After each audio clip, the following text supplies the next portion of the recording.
In this video, I will show you how to disassemble and reassemble the jFlute. First, remove the head joint and the foot joint. To remove the G key, simply press towards you and lift up. Next, you will remove the trill key rod. This rod has some give to it, so you can actually pull up while pressing towards you.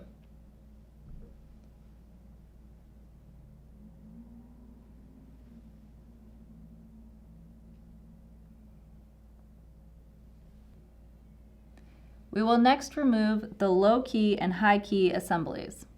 Using a screwdriver, an eyeglass screwdriver works great. You will see a screw on the back of the instrument. Turn it counterclockwise a few turns until it loosens. 3 to 5 times should be enough.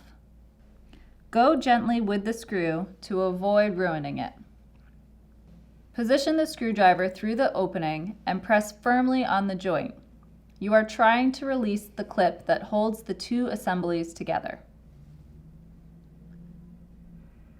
You may need to loosen the screw a bit more. Make sure you do not lose this retaining clip.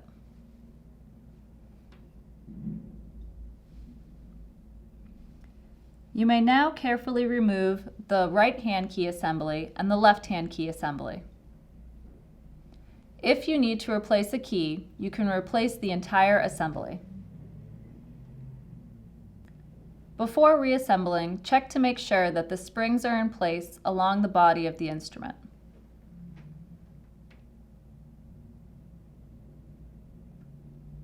Some are double springs and some are single. When reattaching the key assemblies, it is easiest to start with the left-hand key assembly.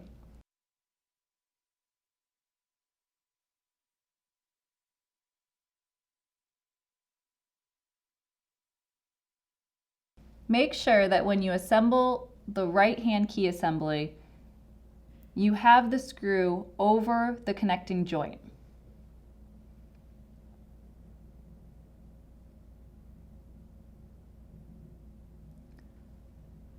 Once both key assemblies are in place, you will need the retaining clip to hold them together.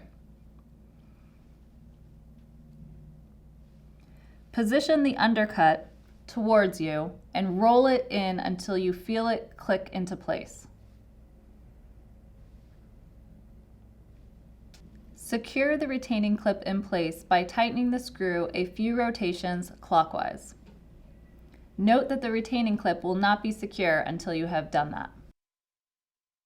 Next, reinsert the trill key rod, starting with the right side of the body. You can lift the rod a little bit and pull it towards you to secure it into place. Next, reattach the G key by pressing the key towards you and sliding into place. Reattach the foot joint and the head joint. You have now reassembled your jFlute.